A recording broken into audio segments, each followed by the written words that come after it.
नमस्कार विद्यार्थी मित्रांनो, ग्रोइंग स्टुडंट्स या यूट्यूब चॅनलमध्ये पुन्हा एकदा आपले स्वागत आहे। किंवा गरमसेवक भरती असेल यासाठी आपण पंचायत राज या घटकावरचे महत्त्वपूर्ण PYQ क्वेश्चन्स पेपर आपण विश्लेषणाच्या माध्यमातून पाहत आहोत। मी तुम्हाला यापूर्वी 2 लेक्चर अपलोड केले आहेत, तर ते तुम्ही दोन्ही लेक्चर पहा। त्या 2 लेक्चरच्या माध्यमातून जवळपास 40% पंचायत राजवरचा सिलेबस कव्हर होणार आहे। महत्त्वपूर्ण व्हिडिओ आहे, ते तुम्ही व्हिडिओ पाहू शकता। डिस्क्रिप्शन बॉक्समध्ये त्याची लिंक दिलेली आहे। मित्रांनो, आजच्या लेक्चरच्या माध्यमातून आपण पुढचे क्वेश्चन्स या ठिकाणी डिस्कस करत आहोत। मित्रांनो, व्हिडिओ नक्की शेवटपर्यंत पहा। जर लेक्चर आवडत असेल तर आपल्या मित्रांना शेअर करा, लाईक करायला सुद्धा विसरू नका। तर चला मग व्हिडिओला सुरुवात करूया। बघूया पहिला प्रश्न। महाराष्ट्र शासनाने महिलांसाठी स्थानिक स्वराज्य संस्थेत आरक्षण केव्हा वाढविले? बघा प्रश्न काय आहे।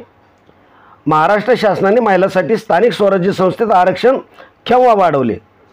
महाराष्ट्राने महिलांसाठी स्थानिक स्वराज्य संस्थेमध्ये केव्हा आरक्षण वाढवलं? तर बघा 2011ला घटना दुरुस्ती करण्यात आली आणि त्या घटना दुरुस्तीनुसार महाराष्ट्र शासनाने महिलांना स्थानिक स्वराज्य संस्थेमध्ये 50% आरक्षण जाहीर केले। 2011ला स्थानिक स्वराज्य संस्थेमध्ये 50% आरक्षण केलं। कोणती घटना दुरुस्ती होती ती? तर ती होती बघा 110वी घटना दुरुस्ती करण्यात आली आणि त्या घटना दुरुस्तीनुसार या ठिकाणी 50% आरक्षण वाढवण्यात आलं। यापूर्वी 73व्या घटना दुरुस्तीनुसार स्थानिक स्वराज्य संस्थेमध्ये महिलांना 33% आरक्षण होतं। पूर्वी किती होतं? तर 33% आरक्षण होतं। आणि ज्यावेळेस 110वी घटना दुरुस्ती करण्यात आली त्यावेळेस महाराष्ट्रामध्ये महिलांना 50% आरक्षण स्थानिक स्वराज्य संस्थेमध्ये देण्यात आलं। म्हणजे जिल्हा परिषद असेल, पंचायत समिती असेल, ग्रामपंचायत असेल, या सर्वांमध्ये महिलांना किती 50% आरक्षण सध्या आहे। त्यानंतर आपण काय करू, पुढला प्रश्न बघूया। गावातून गोळा केलेल्या जमीन महसुलातील किती टक्के वाटा ग्रामपंचायतला मिळतो? IMP प्रश्न आहे। तुम्हाला त्याचे पर्याय दिलेले 70%, 20%, 30%, 50%। IMP प्रश्न आहे। आधीच्या लेक्चरमध्ये आपण यावर चर्चा केलेली आहे। याचं उत्तर सुद्धा मी तुम्हाला सांगितलेलं आहे की 30% वाटा गावातून गोळा केलेल्या जमीन महसुलामधून ग्रामपंचायतला मिळतो। पण हा जो प्रश्न आहे, हा प्रश्न आपण यासाठी घेतलेला आहे की 30% वाटा द्यावा, म्हणजे महसुलातील वाटा 30% ग्रामपंचायतला द्यावा। ही शिफारस कोणत्या समितीने केली होती? तर ही शिफारस वसंतराव नाईक समितीने केली होती। म्हणून हा प्रश्न आजच्या लेक्चरमध्ये आपण घेतलेला आहे। आता वसंतराव नाईक समिती म्हणजे काय? वसंतराव नाईक समितीची शिफारशी किती आहेत? वसंतराव नाईक समितीची स्थापना कधी झाली? त्यानंतर त्यांनी अहवाल कधी सादर केला? याविषयी सविस्तर आपण चर्चा करूयात। तर वसंतराव नाईक समिती ही 22 जून 1960 या रोजी काय झाले? स्थापन झालेली। कधी? 22 जून 1960ला स्थापन झालेली। आपण यापूर्वीच्या लेक्चरमध्ये बोंगीरवार समिती असेल, PB पाटील समिती असेल, याविषयी आपण सविस्तर चर्चा केलेलीच आहे। या ठिकाणी पहा, 1960ला वसंतराव नाईक समितीची स्थापना झाली। प्रत्यक्षात अहवाल शासनाला कधी सादर केला गेला? तर 15 मार्च 1961ला 15 मार्च 1961ला वसंतराव नाईक समितीचा अहवाल शासनाला सादर केला गेला। तर या वसंतराव नाईक समितीचे अध्यक्ष कोण होते? स्वतः वसंतराव नाईक त्यावेळचे तत्कालीन महसूल मंत्री होते। त्यांच्याच अध्यक्षतेखाली ही वसंतराव नाईक समिती स्थापन केली गेली। तर इतर सदस्य कोण होते? तर इतर सदस्य होते बघा, भगवंतराव गाडे, दिनकरराव, त्यानंतर SP मोहिते, त्यानंतर PG सावळी, त्यानंतर बाळासाहेब देसाई, हे तत्कालीन शिक्षण मंत्री होते। बाळासाहेब देसाई हे त्या वसंतराव नाईक समितीचे इतर सदस्य होते। वसंतराव नाईक या समितीचे अध्यक्ष होते। आता सर्वात महत्त्वाचं, वसंतराव नाईक समितीचे एकूण शिफारशी किती आहेत आणि कोणत्या शिफारशी केल्यात? तर एकूण 226 शिफारशी वसंतराव नाईक समितीने ग्राम प्रशासन संदर्भात किंवा पंचायत राज महाराष्ट्रामध्ये अस्तित्वात आणण्यासाठी 226 शिफारशी केल्या होत्या।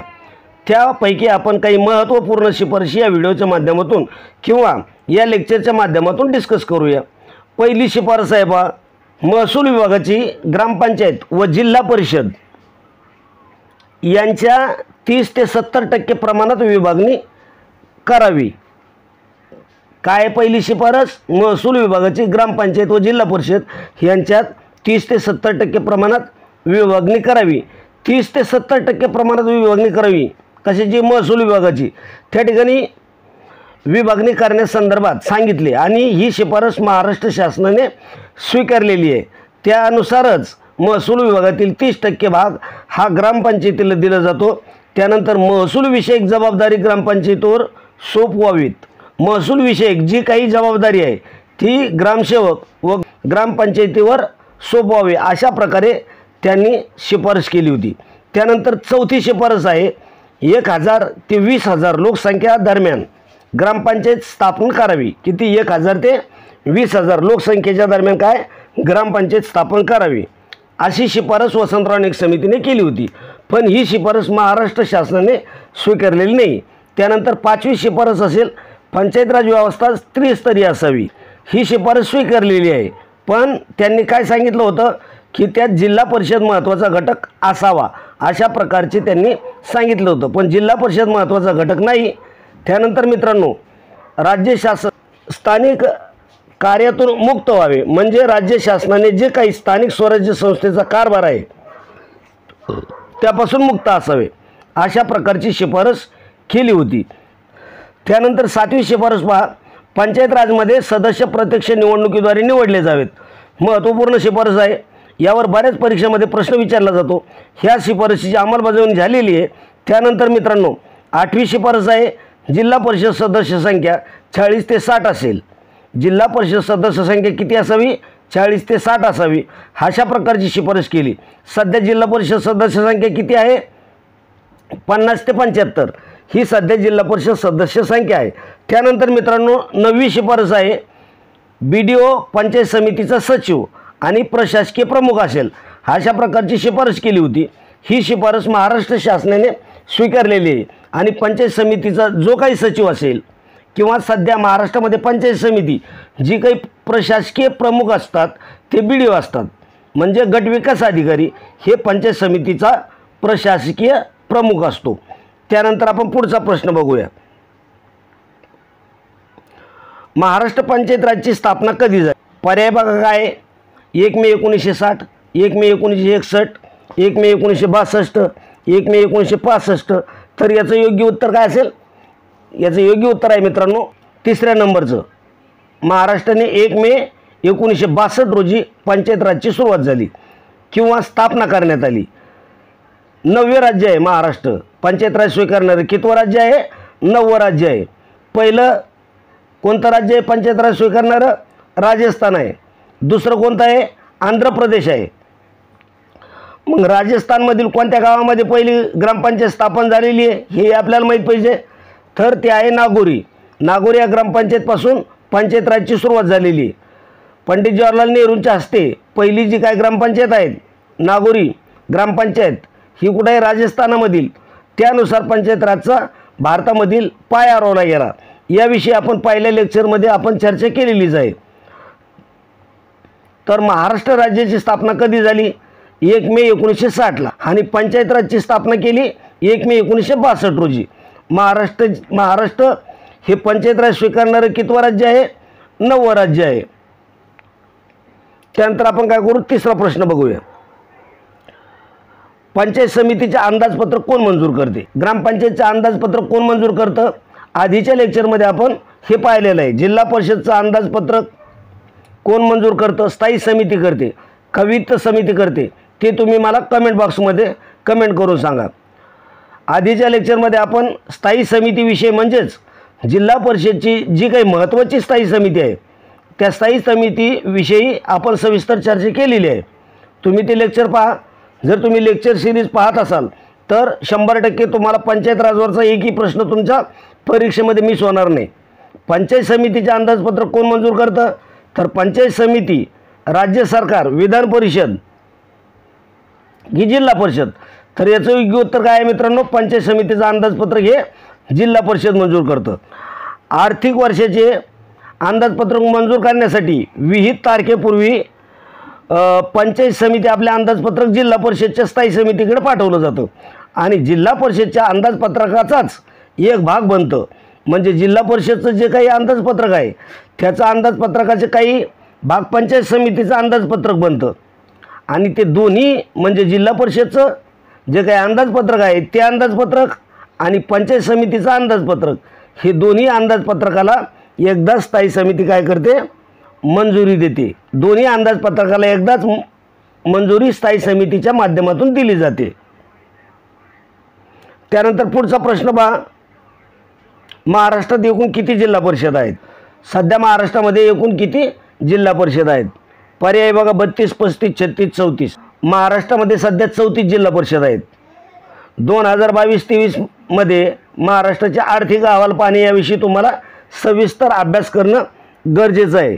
म्हणजे तुम्हाला तलाठी भरती असेल, ग्रामसेवक भरती असेल किंवा इतर कंबाईन परीक्षेसाठी जर तुम्ही तयारी करत असाल त्यासाठी तुम्हाला महाराष्ट्राचे आर्थिक पाहणी करणे गरजेचं आहे. या ठिकाणी आपण सविस्तर समजून घेऊयात.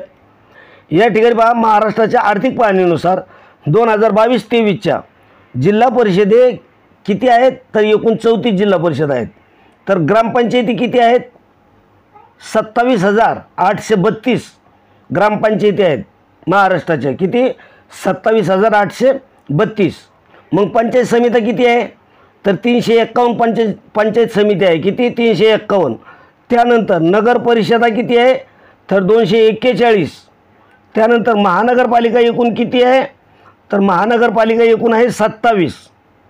त्यानंतर नगरपंचायती आहेत बघा 128 आहेत आणि कटक मंडळे एकूण 7. अशा प्रकारे महाराष्ट्राची जी काही आर्थिक पाहणी ही 2022-23ची त्यानुसार ग्रामपंचायतीची संख्या, पंचायत समितीची संख्या, नगर परिषदांची संख्या, महानगरपालिकेची संख्या, नगरपंचायत संख्या ही सर्व संख्या तुम्हाला काय पाठ करणं गरजेचं आहे. तर महसूल विभाग किती आहेत? महाराष्ट्रामध्ये एकूण 6 महसूल विभाग आहेत. जिल्हे किती? एकूण 36 जिल्हे आहेत. त्यानंतर तालुके 355 तालुके आहेत. वस्ती असलेली गावे किती आहेत? त्यानंतर शहरे किती आहेत? ही सर्व माहिती तुम्हाला पाहून घ्या. ही सर्व माहिती तुम्हाला येणार इतर सरळ सेवा भरतीसाठी असेल किंवा MPSCच्या अंतर्गत जी काही भरती प्रक्रिया आहेत त्या भरती प्रक्रिया संदर्भात ही माहिती तुम्हाला कामी येईल. तर देशातील 8% वनक्षेत्र राज्य आहे. म्हणजे देशातील जे काही 100% वनाचे राज्य आहे त्यापैकी महाराष्ट्र राज्यामध्ये फक्त 8% क्षेत्र हे वनक्षेत्राखाली आहे. 2021-22च्या आर्थिक जे काही आर्थिक पाहणी आहे त्या आर्थिक पाहणीनुसार त्यानंतर मृत्यूदर किती आहे महाराष्ट्राचा? तर 5.4% आहे. त्यानंतर जन्मदर 15.3% आहे. आर्भक मृत्यूदर किती आहे? 17% आहे. त्यानंतर प्राथमिक कृषी पतसंस्था किती आहेत? तर 20,897 आहेत. हे तुम्हाला ग्रामसेवक पदासाठी विचारलं जाऊ शकतं. सहकारी पतसंस्था किती आहेत? 2,17,355 एवढी संख्या आहे. त्यानंतर वनक्षेत्र किती आहे? या ठिकाणी पहा 61,992 चौरस किलोमीटर आहे. सरासरी पर्जन्यमान किती आहे? तर 113 पॉईंट. त्यानंतर ग्रामीण लोकसंख्येचे प्रमाण तुम्ही पाहू शकता. त्यानंतर साक्षरता दर किती आहे? तर 82.3%. भारताचं किती आहे? 73%. त्यानंतर स्त्री पुरुष प्रमाण किती आहे? तर 929% स्त्री पुरुष प्रमाण 929 आहे आणि भारताची किती आहे? 943. अशा प्रकारे मित्रांनो महाराष्ट्राची जी काही आर्थिक पाहणी आहे ही त्यानुसार तुम्हाला सर्व माहिती करून घेणं गरजेचं आहे. तसेच सर्व तुम्हाला माहिती पाठ असणं गरजेचं आहे. जर तुम्ही ग्रामसेवक पदाची तयारी करत असाल तर हे सर्व तुम्हाला माहीत असणं गरजेचं आहे. त्यानंतर आपण पुढचा प्रश्न बघूया. सरपंच समितीचे पदसिद्ध सचिव कोण असतात? सरपंच समितीचे पदसिद्ध सचिव कोण असतात? बघा, विस्तार अधिकारी, सभापती, उपसभापती, गट विकास अधिकारी. मग सरपंच समितीचे पदसिद्ध सचिव कोण असतात? अशा प्रकारचा प्रश्न आहे. तर मित्रांनो याचा योग्य उत्तर काय आहे? सरपंच समितीचे पदसिद्ध सचिव हे विस्तार अधिकारी असतात. बऱ्याच वेळेस परीक्षेमध्ये प्रश्न आपल्याला विचारला जातो, पण तुमचे उत्तर तुम्हाला वाटते की BDO असेल किंवा गट विकास अधिकारी असेल, अशा प्रकारे तुम्ही क्लिक करता. पण सरपंच समितीचे पदसिद्ध सचिव हे विस्तार अधिकारी असतात. आता सरपंच समिती नेमकी काय आहे, सरपंच समितीची नेमकं कार्य काय आहे, सरपंच समितीचे सदस्य किती असतात, याची सविस्तर माहिती आणि आपण चर्चा करूया. सरपंच समिती महाराष्ट्र जिल्हा परिषद पंचायत समिती अधिनियम 1961चा आहे. यापूर्वीच्या म्हणजे मागच्या लेक्चरच्या माध्यमातून आपण जिल्हा परिषद पंचायत समिती अधिनियम 1961 असेल किंवा महाराष्ट्र ग्रामपंचायत अधिनियम 1958चा असेल किंवा जो काही महानगरपालिका अधिनियम आहे त्याविषयी आपण सविस्तर चर्चा केलेली आहे. मुंबई महानगरपालिकेसाठी वेगळा अधिनियम आहे, नागपूर महानगरपालिकेसाठी वेगळा अधिनियम आहे आणि इतर महानगरपालिकेसाठी वेगळा अधिनियम आहे. त्या सर्व अधिनियमाविषयी आपण मागच्या लेक्चरच्या माध्यमातून चर्चा केलेली आहे. तर या अधिनियमामधील कलम 77 मध्ये सरपंच समिती स्थापना दिली आहे. कोणत्या अधिनियमामध्ये, तर महाराष्ट्र पंचायत समिती अधिनियम 1961 मधील कलम 77 सरपंच समितीच्या संदर्भात आहे. त्यामध्ये त्यांनी रचना दिलेली आहे. बा सरपंच समितीची स्थापना का करण्यात यावी, तर ग्रामपंचायत व पंचायत समितीस समन्वय ठेवण्यासाठी सरपंच समितीची स्थापना करण्यात आली. सरपंच समितीचा स्वरूप काय आहे, तर सल्लागार स्वरूपाची ही समिती आहे. म्हणजे सल्लागार म्हणजे सल्ला देण्याचं काम ही सरपंच समिती करते. तर कोणत्या समितीने शिफारस केली होती, सरपंच समिती असावी किंवा जिल्हा पंचायत समितीमध्ये सरपंच समितीची स्थापना करण्यात आली, तर लना बोंगिरवार या समितीने 1970ला शिफारस केली होती. त्या शिफारशीचीच अंमलबजावणी म्हणून सध्या महाराष्ट्रामध्ये पंचायत समितीमध्ये सरपंच समितीची स्थापना केली जाते. तर सरपंच समितीची सदस्य संख्या किती असते, तर एकूण 15 सदस्य असतात. सरपंच समितीमध्ये एकूण 15 सदस्य असतात. सचिव विस्तार अधिकारी असतो. तर निवड कशी होते, एकास 5 सरपंचाची निवड केली जाते. म्हणजे पंचायत समितीच्या गटामधून जे काही पंचायत समिती असेल, तालुका असेल, तर तालुक्यामधील जी काही सरपंच असतात त्या सरपंचाच्याच मधून 15 सरपंचाची निवड सदस्य संख्या म्हणून केली जाते. सरपंच समितीचा कार्यकाळ किती असतो, एका वर्षासाठीचा असतो. काय, समितीचा कार्यकाळ किती असतो, एका वर्षासाठीचा सरपंच समितीचा कार्यकाळ असतो. अशा प्रकारे सरपंच समितीची आपण सविस्तर माहिती पाहिली आहे. काही प्रश्न असतील तर कमेंट बॉक्समध्ये कमेंट करा. अजूनपर्यंत आपल्या ग्रोइंग स्टुडंट्स या यूट्यूब चॅनलला तुम्ही सबस्क्राईब केलं नसेल तर नक्की सबस्क्राईब करून घ्या आणि बेल आयकॉनला ऑलवर सिलेक्ट करून ठेवा. व्हिडिओ आवडत असेल तर त्याला लाईक नक्की करा. तसेच टेलिग्रामचा सबस्क्राईब करून घ्या. असेच अपडेट तुम्हाला टेलिग्राम चॅनलवर सुद्धा मिळत राहतील. त्यानंतर पुढचा प्रश्न आपण बघूया. डॅश लोकसंख्या असणाऱ्या गावासाठी एकत्रितपणे गट ग्रामपंचायत स्थापन करण्यात येते. महत्त्वपूर्ण प्रश्न आहे. यावर 100% ग्रामसेवक असेल किंवा तलाठी भरतीसाठी असेल प्रश्न विचारला जाऊ शकतो. डॅश लोकसंख्या असणाऱ्या गावासाठी एकत्रितपणे गट ग्रामपंचायत, त्याला आपण ग्रुप ग्रामपंचायत सुद्धा असं म्हटलं जातं. एखाद्या गावाची किंवा एखाद्या वाड्या वस्तीची जर 500पेक्षा लोकसंख्या कमी असेल तर त्या ठिकाणी गट ग्रामपंचायत स्थापन केली जाते. त्याला आपण ग्रुप ग्रामपंचायत सुद्धा म्हटलं जातं. म्हणजे एका ग्रामपंचायत किंवा एका गावाची लोकसंख्या 400 असेल आणि एका गावाची लोकसंख्या 99 असेल तर त्या 2 गावामध्ये किंवा त्या 2 वस्त्या वाड्यामध्ये एक गट ग्रामपंचायत स्थापन केली जाते. तर मित्रांनो पहा, महाराष्ट्रामध्ये 7 ते 17 सदस्य संख्या आहे आणि भारतामध्ये 5 ते 31 सदस्य संख्या असते ग्रामपंचायत. ग्रामपंचायत लोकसंख्येचे वर्गीकरण आहे. या ठिकाणी पहा 600 ते 1500 पर्यंत 7 सदस्य संख्या असतात. त्यानंतर 1501 ते 3000 जर लोकसंख्या एखाद्या गावाची असेल तर त्या गावामध्ये 9 सदस्य संख्या असते. त्यानंतर 3001 ते 4500 जर लोकसंख्या असेल त्या गावाची किंवा वाडी वस्त्याची तर त्या गावाची ग्रामपंचायत सदस्य संख्या 11 असते. त्यानंतर 4501 ते 6000 लोकसंख्या असेल तर त्या ग्रामपंचायतीची सदस्य संख्या एकूण 13 असेल. त्यानंतर 6001 ते 7500 लोकसंख्या असेल तर 15 ग्रामपंचायत सदस्य असतात. आणि त्यानंतर 7501 पेक्षा अधिक लोकसंख्या ज्या गावाची असेल तर त्या गावामध्ये 17 सदस्य ग्रामपंचायत असते। अशा प्रकारे हे महत्त्वपूर्ण विभाजन आहे। हे तुम्हाला परीक्षेमध्ये जोड्याला हवा असेल किंवा इतर वन लाइनरमध्ये तुम्हाला प्रश्न विचारला जाऊ शकतो, त्यामुळे हा चार्ट तुम्ही पाठच करा। यात हा चार्ट तुम्ही लिहून सुद्धा घेऊ शकता। अशा प्रकारे मित्रांनो आपण पंचायत राज विषयी आजचे हे लेक्चर आहे। पंचायत राज विषयी आपण सविस्तर चर्चा लेक्चर सिरीजच्या माध्यमातून करत आहोत। काही प्रश्न असतील तर कमेंट बॉक्समध्ये कमेंट करा। अजूनपर्यंत आपल्या चॅनलला सबस्क्राईब करून ठेवलं नसेल तर लगेच सबस्क्राईब करून ठेवा।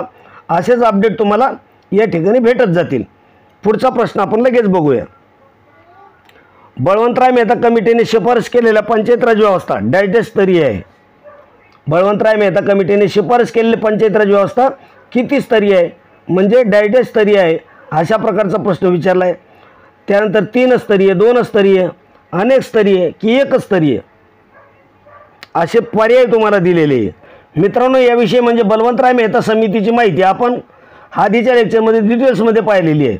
म्हणजे बळवंतराय मेहता समितीची स्थापना केव्हा झाली, स्थापना करण्यामागचं कारण काय होतं, त्यानंतर सदस्य संख्या किती होती, सदस्यांमध्ये नावे कोणती होती, त्यानंतर सर्वात महत्त्वाचं बळवंतराय मेहता समितीच्या ज्या काही शिफारशी आहेत त्या एकूण शिफारशी किती आहेत, त्यांच्या शिफारशी राज्य सरकारने कधी स्वीकारल्या याची सुद्धा सविस्तर माहिती आपण आधीच्या लेक्चरमध्ये पाहिलेली आहे। ते तुम्ही लेक्चर पहा आणि या प्रश्नाचे उत्तर मला कमेंट बॉक्समध्ये कमेंट करून सांगा की 3 आहे, 2 आहे, 1 आहे की अनेक आहे, अशा प्रकारे तुम्ही उत्तर सांगा। त्यानंतर मित्रांनो पुढचा प्रश्न आपण लगेच बघूया। मुंबई ग्रामपंचायत कायदा 1958 या कायद्याचे नामकरण महाराष्ट्र ग्रामपंचायत अधिनियम 1958 असे केव्हा करण्यात आले? पर्याय तुम्हाला दिले पहा। काय पर्याय? 2012, 2013, 2011, 2015। IMP आहे मुंबई ग्रामपंचायत अधिनियम 1958 किंवा महाराष्ट्र ग्रामपंचायत अधिनियम 1958 अस्तित्वात कधी आलेला आहे, त्याचं नेमकं कार्य काय आहे, महाराष्ट्रामध्ये जे काही ग्रामपंचायतीच्या माध्यमातून जे काही महत्त्वपूर्ण कलम आहे 5 असेल, 6 असेल, 7 असेल, 8 असेल, 10 असेल, 60 असेल, हे कलम आहे। तर याचं योग्य उत्तर आहे मित्रांनो नामकरण कधी झालं तर 2012ला मुंबई ग्रामपंचायत अधिनियम कायदा 1958 या कायद्याचे नामकरण झालं, म्हणजे नामकरण महाराष्ट्र ग्रामपंचायत अधिनियम 1958 हे 2012ला करण्यात आलं। हा अधिनियम कधी लागू झाला? 1 जून 1959 पासून हा अधिनियम महाराष्ट्रामध्ये लागू झाला। संपूर्ण महाराष्ट्रातील जे काही ग्रामीण स्थानिक स्वराज्य संस्था आहे त्या संस्थांनुसार हे लागू झालेलं आहे। त्यानंतर महाराष्ट्रातील ग्रामपंचायतीचा कारभार या कायद्यानुसार चालतो। महाराष्ट्रातील जे काही सर्व ग्रामपंचायती आहेत ते सर्व ग्रामपंचायतीचा कारभार या कायद्यानुसार चालतो। त्यानंतर पुढचा प्रश्न आपण बघूया। जिल्हा परिषदेच्या बैठका वर्षातून किती होऊ शकतात? महत्त्वपूर्ण प्रश्न आहे।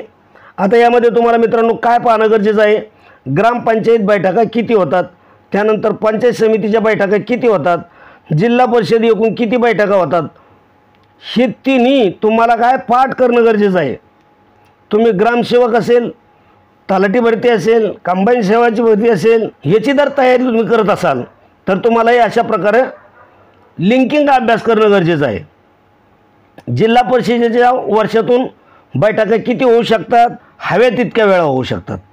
त्यानंतर वर्षातून जास्तीत जास्त 4 वेळा होतात। 2 बैठकीतील अंतर किती? 3 महिन्यापेक्षा अधिक नको। त्यानंतर 2 बैठकीतील अंतर 4 महिन्यापेक्षा अधिक नको। तर या ठिकाणी उपपर्याय दिलेले होते तुम्हाला। तर याचं योग्य उत्तर आहे मित्रांनो 1 नंबरचं, हवे तितक्या वेळा जिल्हा परिषदेच्या बैठका होऊ शकतात। त्यानंतर त्याला दुसरी एक अट आहे की 2 बैठकीतील अंतर 3 महिन्यापेक्षा अधिक नको, ही एक महत्त्वपूर्ण अट आहे। जरी हव्या तितका होत असतील पण त्यामध्ये 2 बैठकीतील अंतर हे 3 महिन्यापेक्षा अधिक नको आहे, अशा प्रकारे ही अट आहे। म्हणजे ज्या ठिकाणी पहा 4थ्या नंबरचा पर्याय बरोबर आहे, ए आणि सी। आता मित्रांनो आपण अभ्यास करत असताना तुम्हाला ग्रामपंचायत असेल, पंचायत समिती असेल, जिल्हा परिषद असेल, या तिन्ही स्तरावरचा तुम्हाला काय अभ्यास करणं गरजेचं आहे। म्हणजे बैठक असतील त्यानंतर बैठकीची गणपूर्ती असेल, त्यानंतर मतदारसंघ असेल आणि सदस्य संख्या असेल, या सर्वांचा माहिती असणं तुम्हाला गरजेची आहे. आता ग्रामपंचायतीच्या वर्षातून बैठका किती होतात, तर एकूण 12 बैठका होतात. त्याला आपण मासिक बैठकसुद्धा असं म्हटलं जातं. ग्रामसभेविषयी आपण काल चर्चा केलेली आहे. ग्रामसभा एकूण वर्षातून किती होतात, त्यानंतर त्याच्यामध्ये कशा प्रकारे बदल झालेले आहेत, या सर्व बाबीचा आपण आढावा किंवा सर्व बाबीची चर्चा आधीच्या लेक्चरमध्ये आपण केलेली आहे. ग्रामपंचायतीची जी काही बैठक असते, मासिक बैठक असेल, त्या मासिक बैठकीची गणपूर्तीची संख्या किती असते, म्हणजे या ठिकाणी 1/2 गणपूर्ती असेल तर ती बैठक होऊ शकते. ग्रामपंचायतच्या मतदारसंघाला काय म्हटलं जातं, तर वार्ड म्हटलं जातं. वार्ड म्हणजे एका वार्डातून सदस्य निवडून दिला जातो ग्रामपंचायतीचा, त्याला आपण मेंबरसुद्धा असं म्हणतो. तर सदस्य संख्या किती असते, महाराष्ट्रामध्ये ग्रामपंचायतीची सदस्य संख्या कमीत कमी 7 आहे आणि जास्तीत जास्त किती आहे, 17 आहे. कमीत कमी 7 ते 17 आहे. आणि जर भारतामध्ये विचारलं तर तुम्हाला परीक्षेमध्ये विचारलं की ग्रामपंचायती भारतामध्ये एकूण सदस्य संख्या किती आहे, तर कमीत कमी आणि अधिक तर किती, 5 ते 31. महाराष्ट्रामध्ये 7 ते 17 आणि भारतामध्ये 5 ते 31 आहे. त्यानंतर पंचायत समिती पहा.